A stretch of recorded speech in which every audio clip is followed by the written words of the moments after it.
and welcome to the Edtech podcast this week. I'm your host, Philippa Wraithmell. In today's episode is all about engineering, and what better time than now, with Tomorrow's Engineers Week 2025 across the UK from the 10th to the 14th of November. With the theme Dare to Discover, now in its 13th year, the campaign led by Engineering UK is inspiring young people towards engineering and technology through methods of creativity, curiosity and resilience.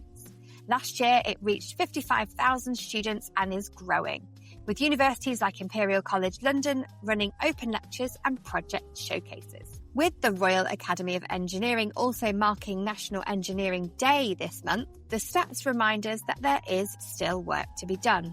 Women make up just 16.9% of global engineering workforces, with only 9% of our T-level engineering students enrolled who are female. Globally, this aligns with Discover E's Engineering Week as well in the US. So globally, wherever you are, there's something to get involved with.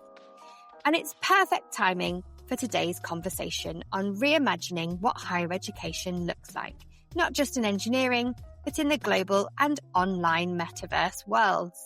I'm joined today by James Deaby, President and CEO of NMITE, a university in the UK, small by design, challenge-based and employer-connected. Not only that, but we're accelerating learning by a full year with Getting Hands-On. I'm also joined by Dr Thomas Funke, founding president of Tomorrow University, a fully remote global institution built on social, challenge-based and personalised learning, with its mission-driven outcomes for all its learners.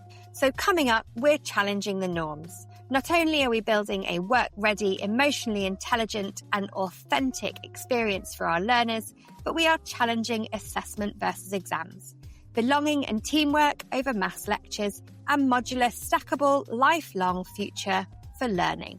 So let's dive in. So welcome to the Edtech podcast. I would love it if you would be able to introduce yourselves and a little bit around why we're on the podcast today. I'll hand to James first. Well, hello, Philippa, and hello, Thomas. It's great to be on the podcast today. My name is James Deaby. I'm the President and Chief Executive of the New Model Institute for Technology and Engineering, which for the rest of the podcast, if it's okay with you, I'll just refer to as NMITE, because it'll be quicker. We're a specialist new engineering and technology university set up in the UK. It's very unusual for new universities to be set up from scratch in the UK higher education system. So we're really quite a trailblazing organisation doing something genuinely new and different, which I am sure we'll talk about in more detail on the programme. Amazing. Thank you. And Thomas? Yeah, hello also from my side. Really looking forward to that conversation. I'm Thomas. I'm the founding president of Tomorrow University. We are a German university, but operating globally. We're fully remote in the sense that we have learners from all around the globe. I think the only continent where there's no learner at Tomorrow University is Antarctica. So it's really, really a nice development that we have taken in the past 5 years. When we speak of fully remote, it's all about challenge-based learning, social learning, and personalized learning. So we're trying to combine these three things that also, I would say, make us unique, but maybe more on that later. By now, we have roughly 1,000 learners. And all of them embark on that journey of trying to really become change makers and start the journey from within and then have an impact to the outside. That is fantastic. Thank you so much. So it's amazing to hear from higher education for a start that's doing things very differently. James, you just alluded to the fact that it can be very stagnant and static. And I think that is the similar case globally for many institutions. And so being able to do things a little bit differently.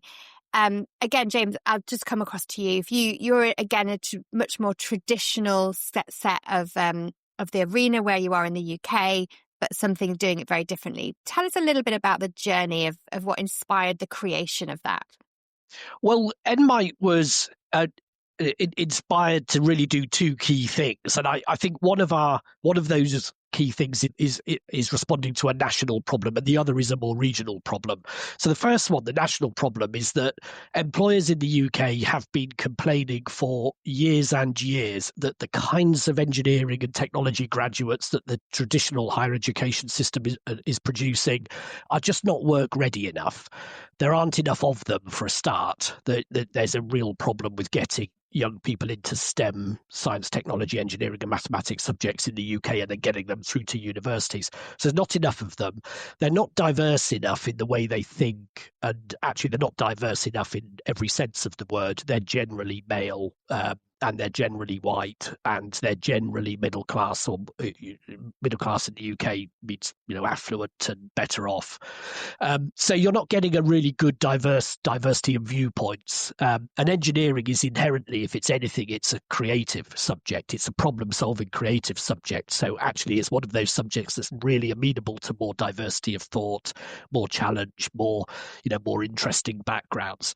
So we wanted to create an institution where, from the very design of its curriculum, its pedagogy, and everything that goes around to support it, would address that key problem, i.e. produce graduates that address those issues. So work-ready graduates that were really good, proficient technical thinkers, but also practically capable and emotionally intelligent as well.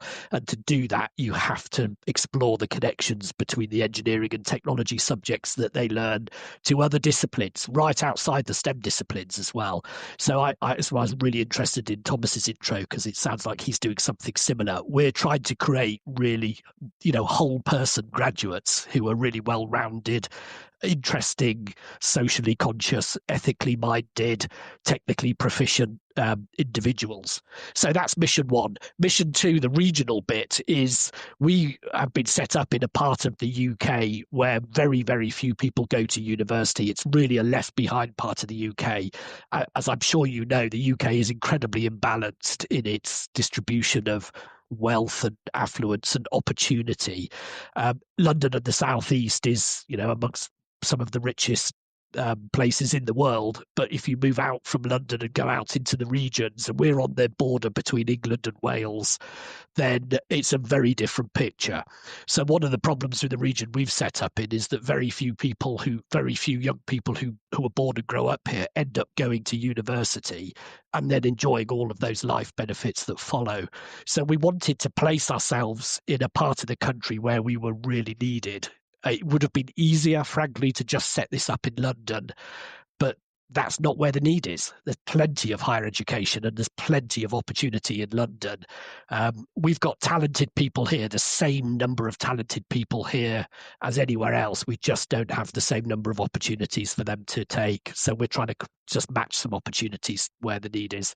So those are the two guiding principles that set us up.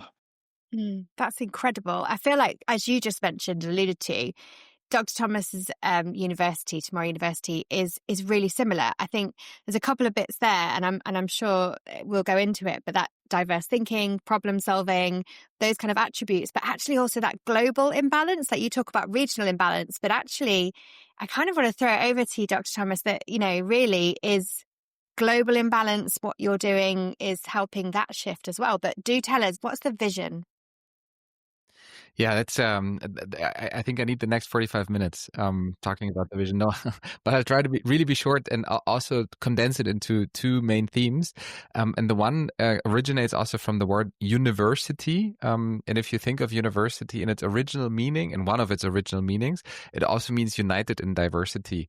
And I think this is the beauty about technology. If you think of a remote first university, can really have global talent and people from all around the globe coming together, and only this pure fact of everyone from everywhere in the world can access the model, that just increases the understanding of the diverse world and the diverse perspectives that it brings, all of the cultural differences, and being exposed to that and having this open, not just mindedness and heartedness is really what this world needs. So that's why, that's what I said earlier, this social learning part, you haven't really seen in any of the remote first universities putting at the top or being put at the top as a primary focus. And that's what we're doing. The community part is really vital here at TUU. Why? Because you've now beautifully seen in the past 20 years that knowledge was digitized. You can access courses from Oxford, Cambridge, Stanford, Harvard. That's the content of it, but it's not really that you're learning in a social environment and embedded and being able to debate, to discuss, to feel each other, to see the mimics and all of that stuff. So focus on community and social. That's that one part. Why there is Tomorrow University. We have a metaverse, we have meetups, we have immersions, and a lot of focus on exactly that. That's the number one reason. The number two, that goes back to the original meaning of universities too. They were very, very much to upgrade our cognitive capacities, to upgrade our skills. Putting it very plainly, what differentiates us from other species on this planet, it's our cognitive capacities. That's what we use to build tools, to think critical, analytical. We believe it's now time to go beyond just the cognitive capacities. And you can see that, right? It's not only about being smarter. IQ is not the only thing that you actually need to measure. It's a good thing to have. It's great that we have focused so much on this. We've developed many great things, but we at the same time have forgotten some of the other domains, such as the emotional intelligence. That's what James also said. How do we collaborate? How are we empathetic and how do we communicate with each other? And all of these elements that are more than just cognitive capacities, they have fallen short in many of the university curricula that you have seen. Also the somatic part, right? And systemic intelligence as well, if you think of sustainability as a whole. And this is what we try to embed into the curricula and bring back to the curricula. So it's really a community of learners where there's not a two-class system of the professors being the smart ones telling everybody else how the life should look like. But it's everyone learning together in diversity. And then secondly, it's really doing that beyond the cognitive capacity. That's not the vision. That's the reason for why we're here. I can tell you more about the vision if you're interested. We have very concrete thesis on how the world will look like in the future, but we can go there later if you like. Amazing. It's wonderful. And I love that idea of, and you're so right, it's about upgrading our cognitive capacity. I think, when we go to university, we should be studying disciplines that we're passionate about. So for instance, if we're going to James's university, we would want to be becoming engineers. We would want to be those creatives of the future where we're bringing all those things together. And just that idea of emotional intelligence as well. I hear this all the time, and it's something that is so important within the world of education, but also within transformation, where we're looking now at a world that is being taken over by AI and it's being used responsibly and irresponsibly. But what it comes back to is that learning of emotional intelligence, that we are humans and that is what we'll always have above everything else.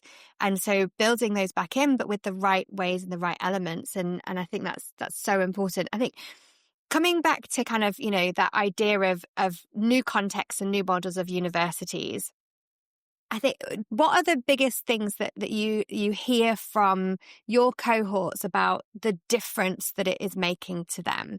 So, Thomas, for instance, let's carry on with you. Like, where do people, your students, say that it enhances them the most compared to university courses they've done before? So the first thing, what I always hear, because we start our university courses, every single one of them, with a course called Mission Identification. And then learners embark on a so-called mission journey. They have mission groups that assist them. The next challenge is also very much about building your community of supporters for your mission. So there's a very coherent journey throughout that is personalized and that is tailored based on your interest, but also based on what you actually want to learn.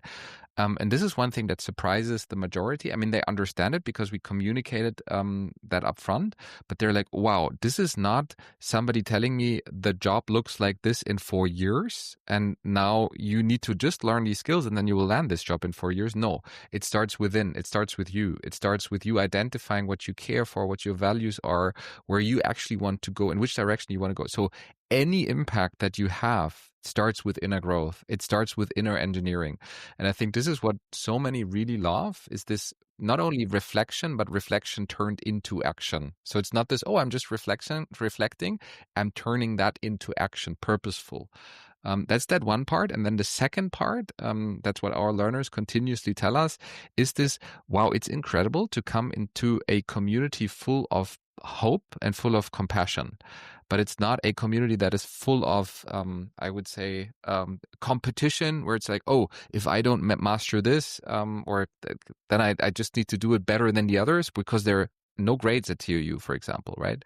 It's a community that does things together, and that sees that the pie is bigger if you do things together, and it's not just about your individual pie of it.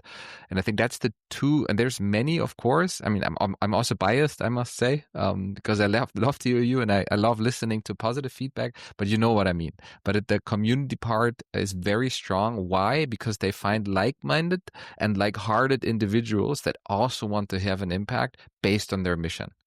So if you ask me what's two things, that's the two. That's incredible. And James, over to you in terms of your students and that real hands-on, and we'll come to why your course is a little bit different in a moment. But what are the sorts of things that you get in terms of feedback from your students? I recognise a lot of what Thomas was talking about, but we're doing something similar. I mean, Thomas talked about he wants his students to take action. We have something that we describe it as a bias to action. So whilst we want our students to be able to think and to ponder and to reflect, we want them always to be action oriented. We want them to do things and be able to do things and be confident enough to do things, including taking the risk to do things. So our program is designed to create the kind of conditions where they can safely fail, learn from that failure. But the most important thing is that they do things. The other thing, I think, that there's the other key word for ours is integration. So it's very, very important that our students can just become conditioned to see the connections between things. We don't want them to try to solve problems in very narrow disciplinary boxes, because problems in the real world are very rarely present in that way. And that's one of the criticisms we have of the higher education sector in the UK generally. In engineering, you're trained to be a mechanical engineer, but most mechanical engineering problems have all sorts of other engineering implications and non-engineering implications that to make them work. So we want our students to be thinking about integration all the time. Our course is inherently practical. So again, along with that bias towards action, we want our students to make things. So they generally produce in their assessments and their coursework and their, and as they progress through the course, they generally produce tangible outcomes, things like machines that actually work because they've learned how to do all the, to make lots of components integrate and work properly. Of course, it doesn't work if they don't integrate. So that's a key discipline that we want them to learn. They gain a lot of confidence in dealing with employers and industrial partners, and they gain that very early, and that's a very important key difference. So when a student joins NMITE, they work on, we have challenge-based learning as Thomas does, but what that means for us is that we work with employer partners who come into our studios, co-create our curriculum with us, and then we deliver the learning for students, or students acquire the learning via the practical activities they do with those partners. What that means is they get used to the rhythms and patterns of a workplace, to the kind of idiosyncratic and often quite demanding requirements of clients, and who are not academic tutors.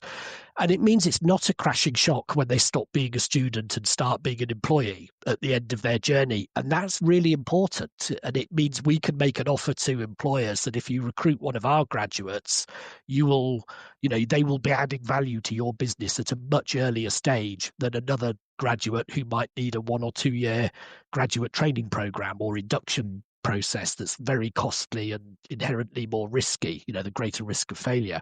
So our students learn that too. The other really important thing, I don't want to go on for too long, so I'm sorry, but like Thomas, I'm very passionate about this whole thing and I could talk for hours. The other really important thing is teamwork.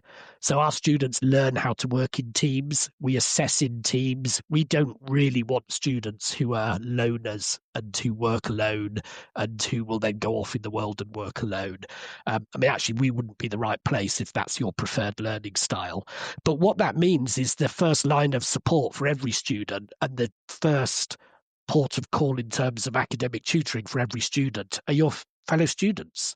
That's incredibly impactful, and it contributes a real acceleration to learning gain as well.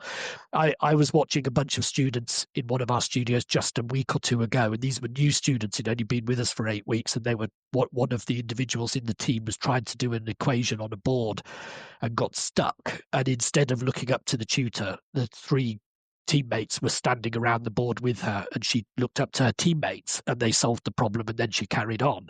Just every now and then you catch a glimpse of something like that, and then you think that's the model working.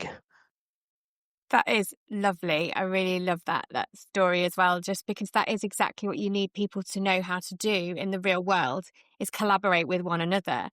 I think these hands-on skills, and you're so right, the integration and working with real companies brings that tangible level to everything.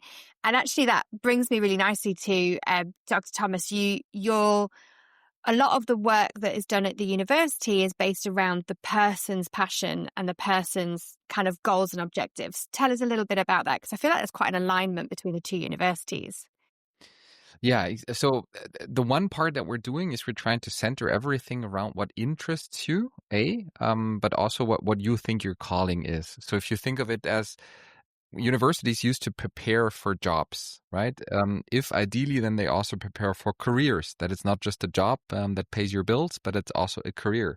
But ideally, it's an impactful career. It's a career that actually has a meaning to you and where you can have an impact. And if you look at the most recent studies, they all say highest performing teams, they consist of individuals that feel that they have a meaning and that they feel that they have an impact. And this is literally what we're trying to center everything that our learners learn around. So it should be really about what they care about. But then this is, as James said it, in a context, in an environment, and with a team. And it needs to be collaborative. It doesn't need to be selfish. And when we say mission identification, we also don't mean it's about changing the world. It's first and foremost changing yourself. So this is the one part, but that wouldn't be enough if you just reflected, if you just asked yourself these questions and sat down and thought. It needs to be turned into action, because only when you act, you actually learn. You're able to reflect based on your action. You need to make mistakes. You need to be able to get feedback. And this is what we call challenge-based learning, because it's not about you reproducing knowledge. It's you literally trying to solve problems. And those problems can be personal, or that projects can be personal, such as, for example, the mission identification challenge, but they can also be given to you by practitioners. We have corporate partners, large soccer club in Germany. I would call them the best, Eintracht Frankfurt. No, I'm kidding. What they actually came to us with is they said, we have a problem every weekend, which is navigating the fans to the stadium. There can be a need to be way more sustainable solutions. We're bringing 60,000 people for one event to the stadium. What are options? What are thoughts and ideas that you have as outsiders that could bring us further? And then students engage in a project like that. Or a large logistics company says, we want to reduce CO2 when delivering our parcels. And this is challenge-based learning. It's not only based on what is it that I want, but also what's relevant to the world, to have this bridge or closing the gap, literally, I would say, to not have the ivory tower of the university where you're just learning theory and just talk about yourself. No, you're actually working on things that matter. And like this, I think you learn best, connected with your purpose, but then also practically relevant and actively doing things.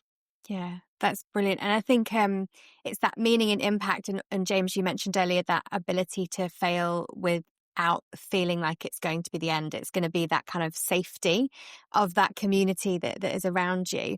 And I think if we come back to kind of that idea, that flexibility and relevance of both of those, James, for your cohorts, especially when they're university first degrees potentially, do you find that safety allows people to feel that they belong as well? Like you mentioned, it could easily be in London, it could easily be anywhere, but you are serving demographics and proportions of the UK that are not necessarily as wealthy. How do you find that sort of element of it and that social demographic? Well, the sense of belonging is, I'm just difficult to overstate the importance of that in the model. So one of the problems with the UK higher education sector is something we often call massification. I mean, universities have become massive and the student populations have become massive, and the the student staff ratios have become very big. So it's not uncommon for 300 or 400 students to be taught in a lecture theatre by a single academic at any one time. It's very easy to get lost in those in those kinds of conditions. It's very easy, although you're surrounded by nothing but people, it's very easy to feel quite lonely, actually, in those kinds of conditions. So we've always said that NMITE will be small by design, just as a reaction to that. And that smallness is an incredibly important part of the model. So we're very confident. I know almost all my students by name, and all of our tutors know all of our students by name. So we really make it a mantra that we want every one of our students to be known by name and to know that they matter as well, because that's incredibly important. And there's an awful lot of concern in UK higher education that ranges from just general homesickness and loneliness of students who leave home and go to these very big institutions to the more severe end of the problem, where there are very significant mental health problems with students in those kinds of conditions. We're not creating an emotionally healthy generation of graduates, and whatever your employment outcomes, I mean, that's just a fundamentally basic thing that we ought to be able to do in higher education. If we do anything, we ought to be able to produce individuals who are comfortable in their own skin and confident about the choices they're going to make. So small by design is a really important part of our model. And I'd come back to the teamwork thing. I mean, our students work in small teams in small studios, so there's a feeling that there's people who know you around you all of the time. There are a lot of young people in the UK that want to go to big cities and enjoy, all of the extra facilities and infrastructure and crowds and social life that you get in a big university. And we're quite honest with students that want those things. We're probably not the right choice for them, but we're just a choice. We add choice to the sector. And I think both models could work, but you have to have more choice so that they work for everybody. Absolutely, definitely. And talking of choice, I remember one of the reasons that I chose one of my courses at university was because there were no exams. Because as a student, I get very stressed out. I get really nervous around examinations, and I found out actually at university that I was dyslexic, and a lot of that kind of seemed to make sense to me a lot better. That kind of blank memory, not really understanding, everything disappearing from my brain. In terms of assessment, I mean, Thomas, you've kind of gone a little bit into this in terms of the fact that you don't have necessarily assessment as what we might know it as. Talk to me a little bit about how you allow someone to graduate. Like, what does that look like? What does that mean? Yeah, so first, I think, and this is what I haven't talked about, I need to elaborate a bit on our competencies. So we have a competency map, which is derived from the 21st century competency. I think, James, you talked a bit about it. One of them being the social emotional intelligence part, but then also self-empowerment, sustainability thinking, entrepreneurial spirit. So we have these competencies and we have them on different levels. So we do assess, but the assessment is not a finite grade where we would say, now, Philippa, you're a 3, and compared to me, you're better. So I get feelings of, oh, wow, I'm actually not a worthy human. No, the idea is that you actually get feedback in order to improve, right? So you're doing an assessment in that sense, which is not an exam. So it's not that we want you to read a book or an article and then we just check your knowledge. No, you're, for example, submitting your mission statement. I talked about the mission identification. You're submitting that, and then you're getting feedback on what could be expressed more clearly and how others did it to be inspired by that, right? So, for example, one of the skill dimensions is how concise are you in articulating your mission statement? And then you're getting that feedback and you're getting some suggestion what could be done better to reach the next level of the competency. But it's not a grade where you say, oh, you're an A student, you're a B student, you're a C student. No, you're at a level and you can improve that level. That's the overall logic, is that we have competencies attached to every module, to every challenge, and then you're getting feedback and you can improve based on that feedback. And from that, how have careers developed? How have other companies who maybe have taken someone on, or although I kind of feel like there's a much more entrepreneurial vibe around the university, how has that been seen by people who potentially are more in a traditional set or mindset? We haven't had any questions around on grading or anything alike. So what you can really see is that also what gets less important is the brand that you have worked for, but more why you're doing things, more the motivation and your adaptability. So this is one of the things, and this is, part of the competencies of the 21st century. The motivation becomes more important, but then also who you are as a human. I personally, but I cannot say that this is already true, I personally would love to see CVs replaced by skill prints, for example, where you actually show this is what I am capable of doing, and this is my areas of growth, and so on and so forth. And this is what I have learned in terms of skills, but not in terms of what are the brands that are on your CV. But I think we're a little further from that. But it's interestingly going in that direction, that motivation is becoming way more important, as well as the actual skills, the actual competencies that you bring. And I think that is so vital, isn't it? Of looking at, again, we've mentioned failure, but actually, what did that teach me? What skills did I learn through that? What did I inadvertently gain from being in that scenario, in that situation, and having those challenges face me? Actually, as a person, you grow so much more, and that ability to connect that with your drive to do something and your purpose is amazing. And James, yours is much more hands-on. I did an engineering diploma as part of my postgraduate degree. I love engineering. I think it's incredible. Taught lots of children at BTech level instead of A levels and things like that. It's phenomenal. Vast amount of information, but you said it's very hands-on. Like, how do jobs and employers see that? Because a lot, as you mentioned earlier, do see graduates coming to them and then think, I'm going to have to spend 2 years training them. I'm going to have to do this. I'd actually rather have an apprenticeship straight from school. How is everything different for you at NMITE? Well, the question started on assessments, and didn't it? And I very much echo Thomas's view that we should focus on skills rather than credentials when we're talking about what makes up a person and what they can do. So we very strongly encourage our students to build portfolios of the assessments they do, because they're so skills based. So they're creating a kind of skills passport rather than a CV. I'm just entirely couldn't agree with Thomas more on the points he made. So our assessments are hands-on and practical. We describe them as authentic assessments. So instead of doing a written paper in a 3-hour in a 3-hour session in a room where you're not allowed to talk to anybody, and you're given the questions and you have to just answer them cold in a extremely stressful 3-hour setting.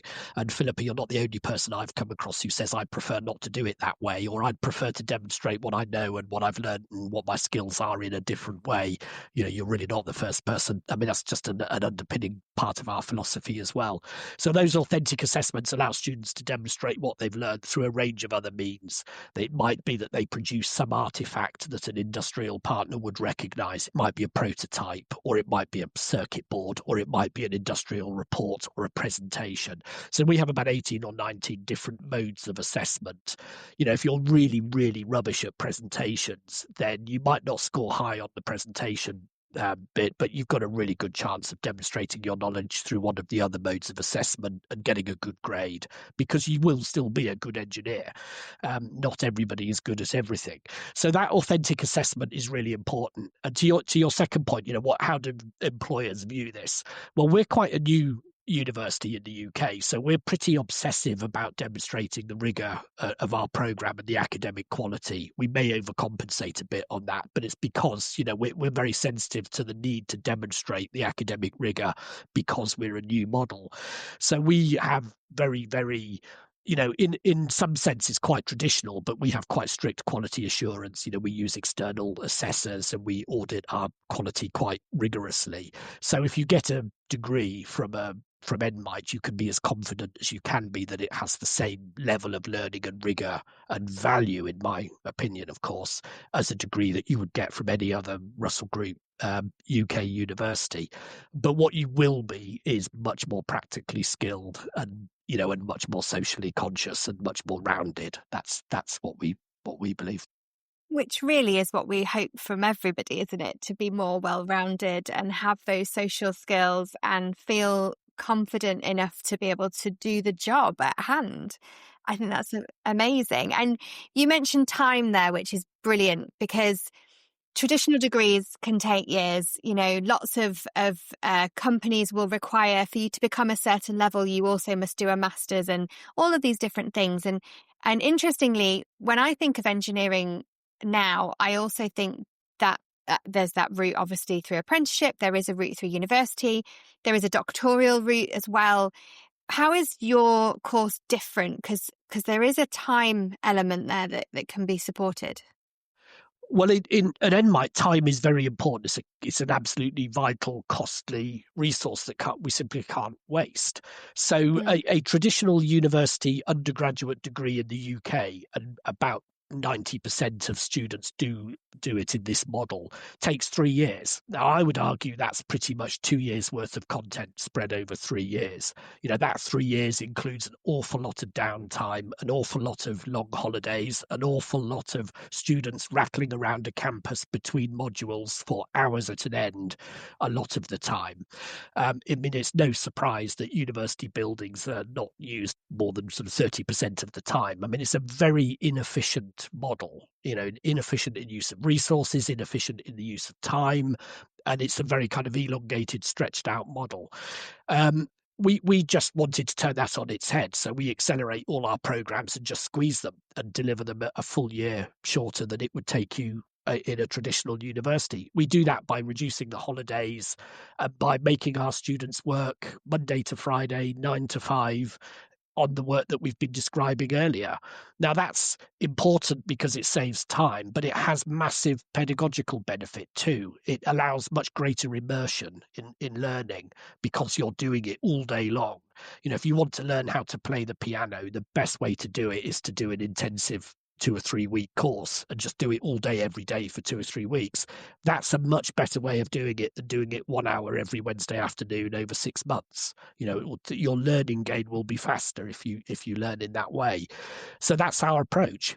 We want our students to immerse themselves completely, full time, all the time, on each module, and the learning gain is so much faster.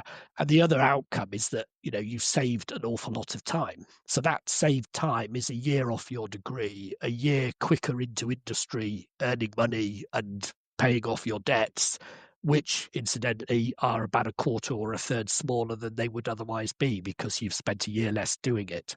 So time is really important. It's so vital, especially when people are looking at the escalating costs of higher education and university. And that's really interesting. So that we go to the juxtaposition of, well, Thomas, you've got a metaverse, so cost of buildings is not quite the same. But what's your perspective on that side of things, of time? Absolutely.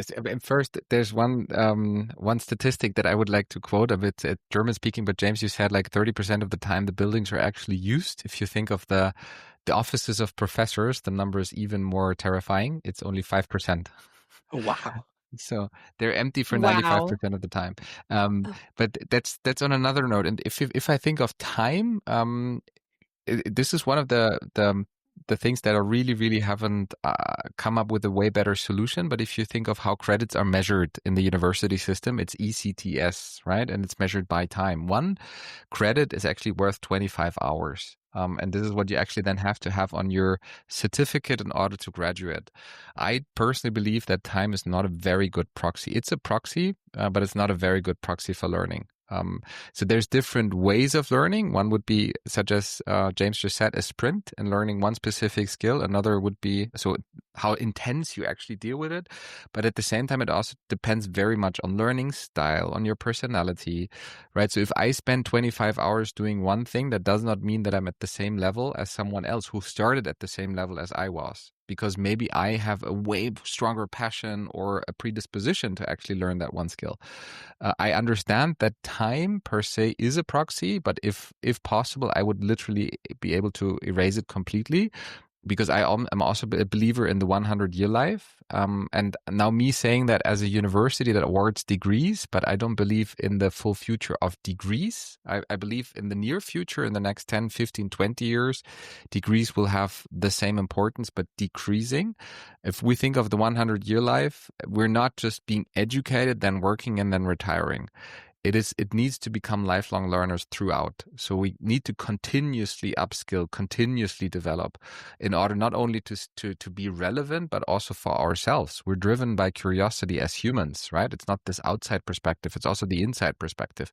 And I would love to see the education market reflect this, that there is actually this philosophy of you learn skills whenever you need them. And it's not just at the first third of your life that you're going to school and then higher education. No, you're learning throughout. No matter what time, you're actually learning day in, day out. So companies need to evolve and change too, right? They need to become learning institutions. We need universities within organizations in that sense, right? And not have something separate. But that is more like a long-term thing. And we won't see that change in the next 5 to 10 years, but at some point we will.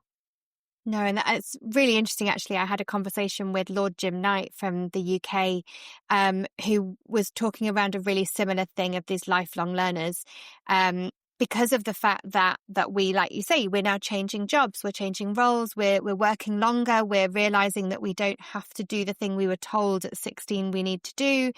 Our desires have evolved into different things.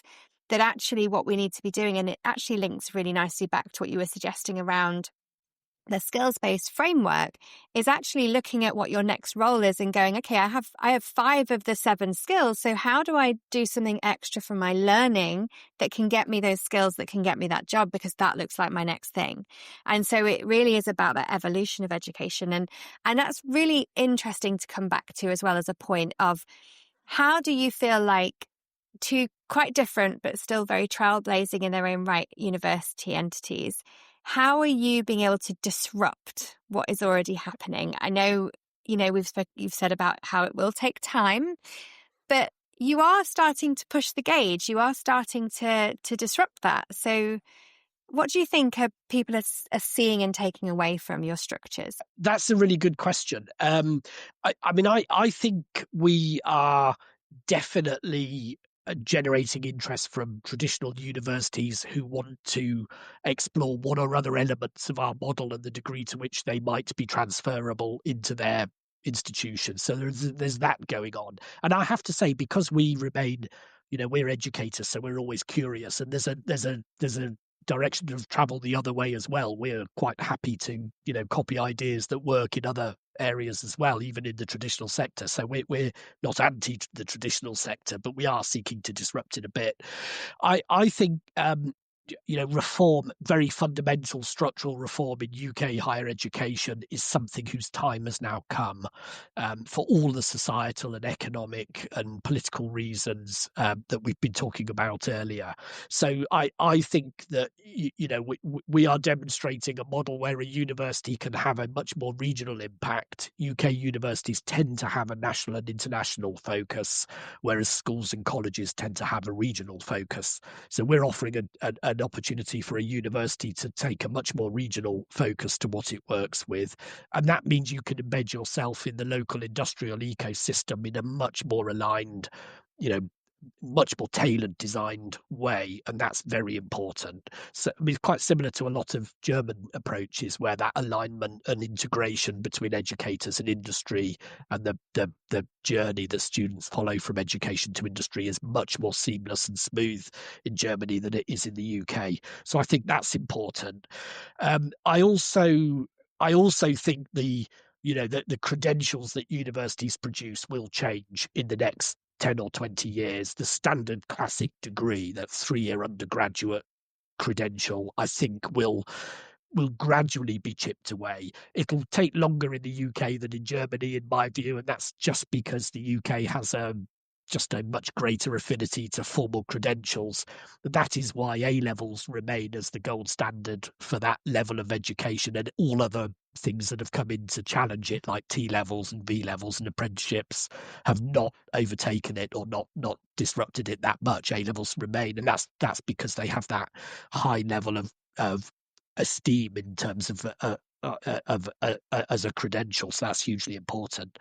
I also think that the degrees will change and become much more flexible, modular, and stackable. I envisage that people in 10 or 15 years' time will have a degree that they will have acquired from 2 or 3 institutions in modules at different stages in their life, possibly over 20 or 30 years, because they may have 2 or 3 careers in between learning. The learning will be to change careers, and they'll just sort of acquire and gather credits that way. And that will require very significant reform in the sector, because we simply don't have the embedded automated mechanisms to recognize credits as they transfer between institutions to know what degree you're getting, who's awarding the degree. So all of that will get kind of forced into change, I think.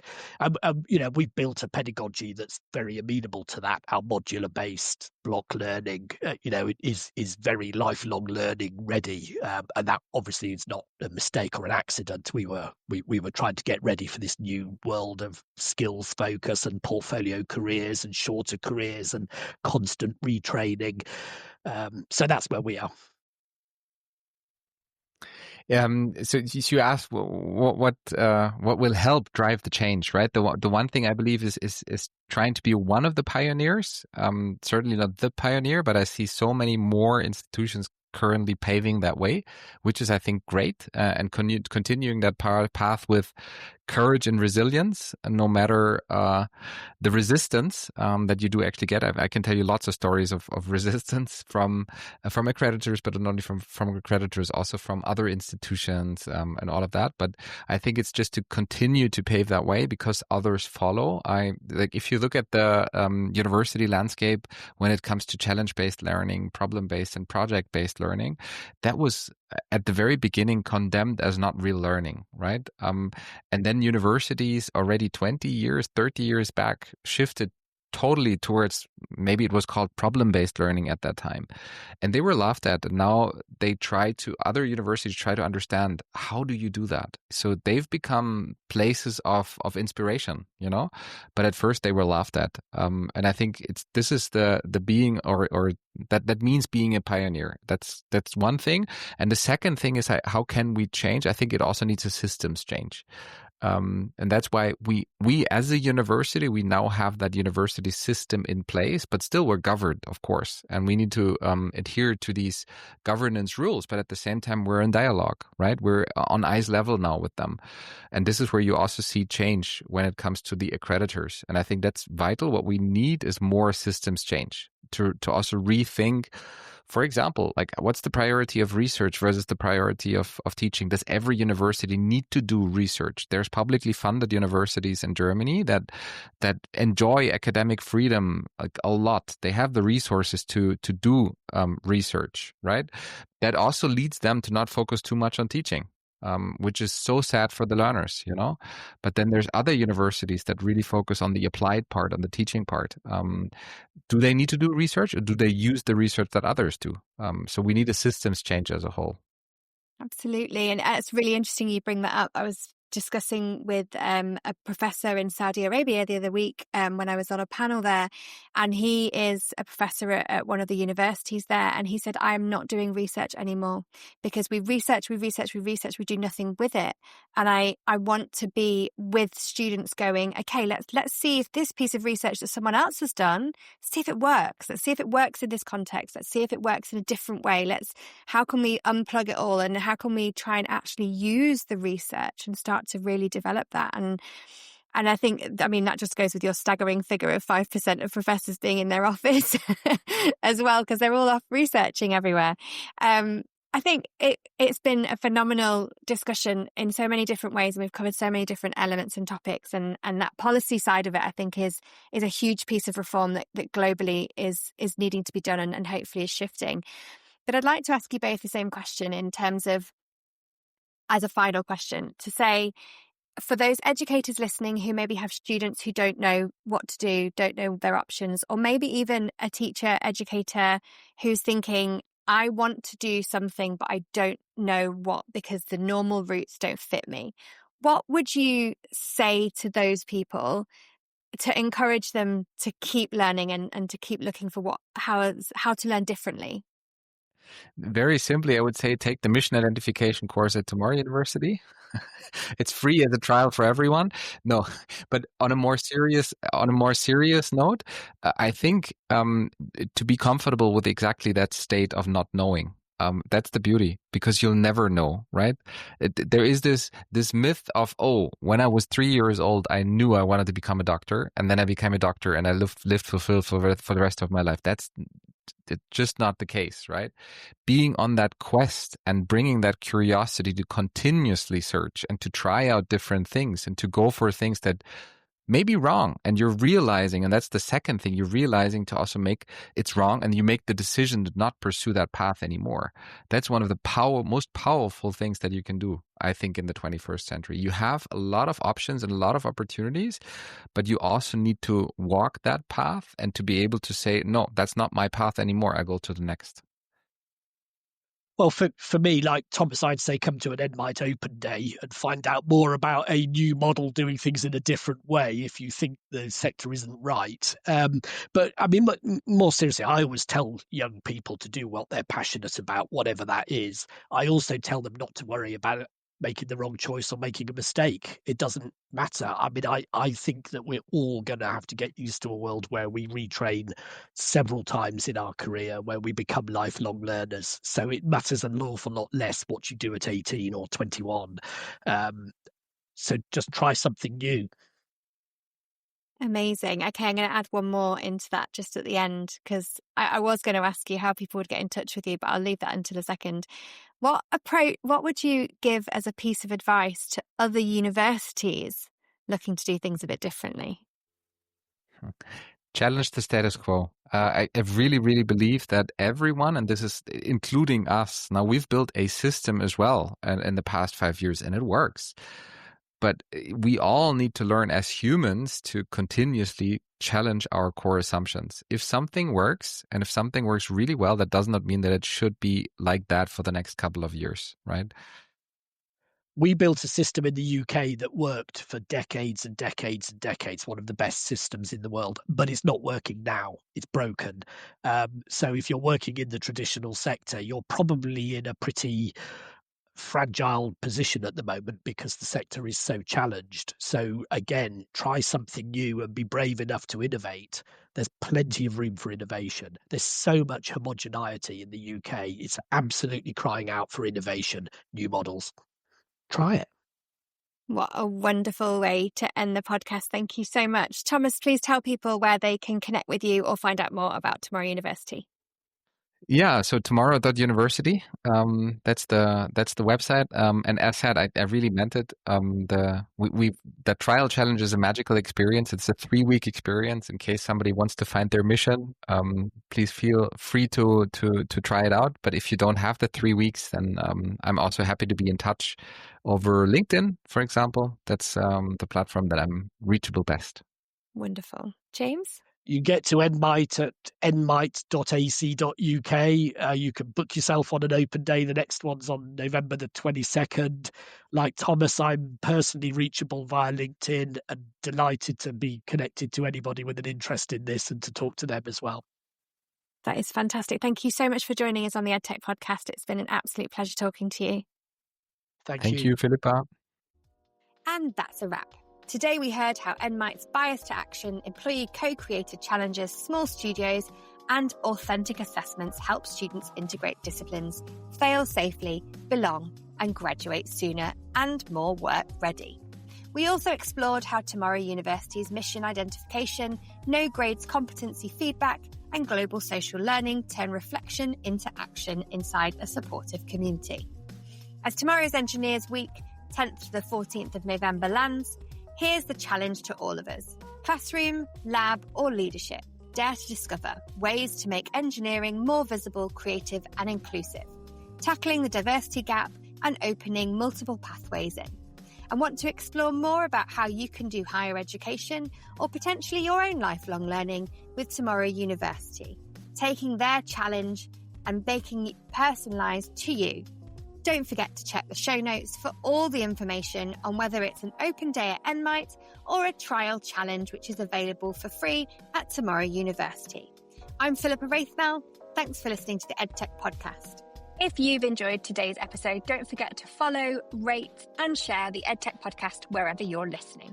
It really helps us grow and reach more educators and innovators around the world. We'd also love to hear from you, your thoughts, questions, or even your own stories of change in education. You can leave us a voice note on SpeakPipe. The link is in the show notes. And we might even feature your message in an upcoming episode. And of course, you can find all our links and show notes and resources at theedtechpodcast.com.